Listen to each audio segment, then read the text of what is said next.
ye mwana mulawe bamuyita Rahmah Pinky.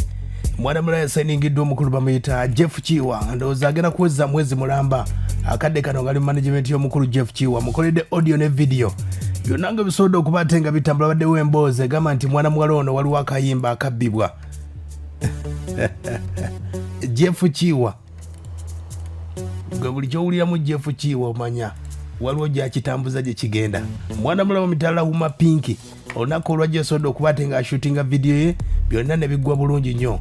Yasobodde okuba ate nga yogako ne bannamawulire ab'enjawulo okuba ate nga ababuulira ku mbeera nga bwetambudde gye buvuddeko. Waliwo omukyala ndooza wiiki ng'emu omukyala yali side ze Dubai era eno story yagibreakinga ku internet yali matiti yasobola okuba ate nga agireeta nategeeza nti mwana muwala bamuyita Gloria Morgan yasobola okuba ate nga avayo nategeeza nti oluyimba lwe bayita Superstar yaluwandiika.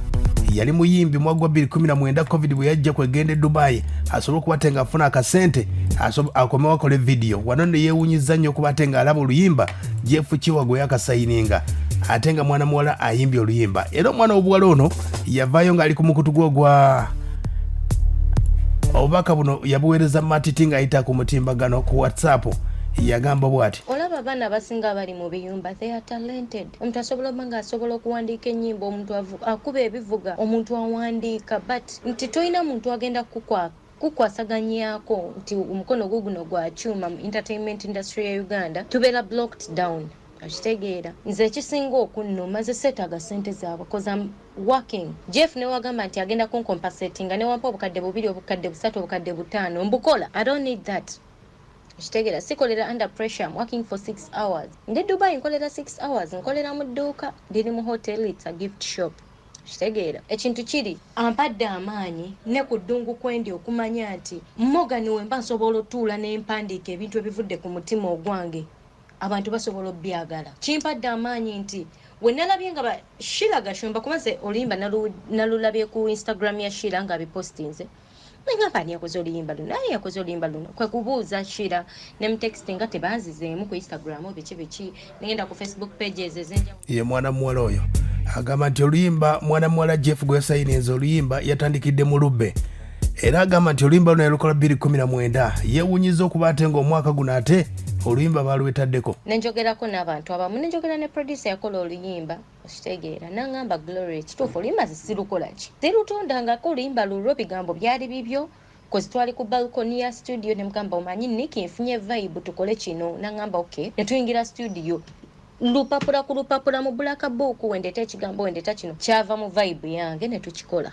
2019 yeah it was 2019 no contacting Niki Pro ku ngoma okitegeera luyimba nalukola 2019 ewaka nenduuliza mama taata baganda bange nga terunaba nakuggwa ne bangamba lujja kukola okitegeera but ngomanyi nti tewali kasente. So I was so surprised and shocked at the same time. Kale baali lukoze nti bakozese engoma bayimbye byabwe bakozese engoma ne bakozesa ebigambo oluyimba nduperforminze mu Viki Kalaji shoza Sabavulu Balamunga Queen Jennifer akola ku Star TV program ye mwana muwala oyo ebyo nanga bitambula mwana muwala ono gwe bayita Rahmah Pinky mubadde doza muwulira emboozi waliwo emboozi eyiseeko nga mwezi mulamba nga gamba nti waliwo omusajja yali yamufumbiddwa myaka giyiseeko n'emyaka eno n'emboozi yonna yali yakumuteeka mu mawulire byonna Jeff yakibala. Jeff gwe nkutegeezaako y'omu ku bamaneja bakutte ku bayimbi abatamanyi kuyimba ne bafuula abasinga kati gwoba owulira ebino byonna manager Jeff Chiwa Rahmah Pinky byonna babyogera goyinza okwebuuza lwaki emboozi eri yaliwo ey'omwana muwala ono. Bino byonna baali bamusetingira mawulire alina okubeera mu mawulire endonga weetambule. Rahmah Pinky huno atubuulira ya meeting atya manager Jeff Chiwa agamba nti yayita mu producer omwe yamuyamba recording a video. Amanya Rahmah Pinky mbabuuzaako mjebaleko hope you're good happy new year to you all. Tina mkono gafa mwita Adrian Paul ye yanconnectinga ku Jeff wembanga nange ndi muyimbi nga manager agenda kummanaginga lwaki manfa ku bayimbi abalala ba managing wabanga ina capability e managing bonna abayimbi bayina then it's okay I also have to get in and start the journey. Ye mwana muwala oyo Rahmah Pinky wano n'ogenda okuba ate ng'okakasiza nti omukulu gwe bayita Jeff Chiwa alina amaaso agalaba ebibala bya music omwana muwala ono basobodde okuba ate nga bangi bamuyisizaamu amaaso bagambye nti Jeff yatomedde biki byonna nenze kyenkakasa nti Jeff ayina amaaso g'ebibala bya music. Mwana muwala uno agamba nti yetaze ku replacinga Shiba wabula azze kukola kiki lugendo lwe. I didn't replace Shiba Mnai. I just joined the management to start my own journey as Pinky, not to come in as Shiba's replacement. That's me went to Luyimba. I didn't come to sing as Shiba.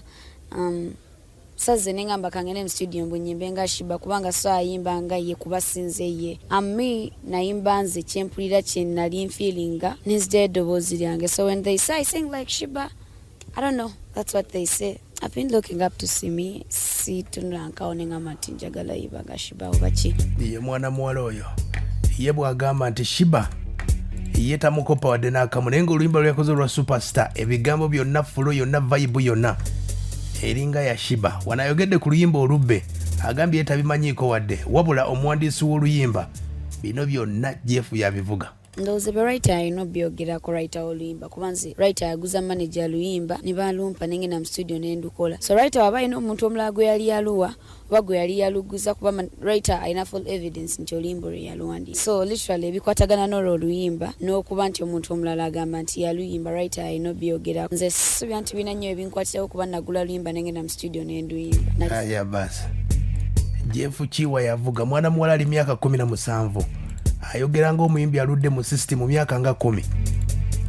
Bagamba Jeff yatomedde naye Jeff yagamba nti ekintu akiriko. Mwana muwala agamba nti wadde negativity etandikiddewo yagamba atandise. Era bebe naze nabadde mbisuubira because negativity ebaawo. So wekiba kizemba kiba tekijja kunzisa nnyo, kiba tekijja kunsuulako malamu maanyi kubanga when something good happens osuubira okugirako ebibi. So byonna mbadde mbisuubira. Eddoboozi lyange lyeyogerera omuntu wawulira music wange anoonya ne watandikira okumusamu amaaso nga talabawo because the voice is strong enough to I'm clean, my background is clean. Chaze tosobola kijjawo and you cannot fight the past. If the past comes out to fight you. Ye mwana muwala Rahmah Pinky.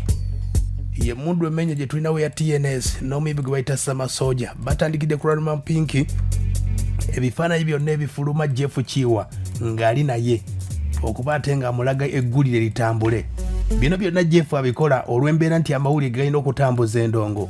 Bw'oba ng'oli muyimbi nga tomanyi system bw'etambula promotion awo no Jeff Chiwa gwe nkutegeeza kati yakyevugira yakyekwatiddemu olw'embeera nti mwana muwala bazitandise okumuzalawo nti mwana muto kati byonna kabivuge yabavuga ku veeri agamba nti ate afunye omusajja omukulu ebyo byonna Jeff ng'abavuga akadde kaneera oluyimba lulo batugambye nti lubbe naye olowooza biki abalabire bwala bagamba nti Jeff byonna amawulire yagakuumiddewo.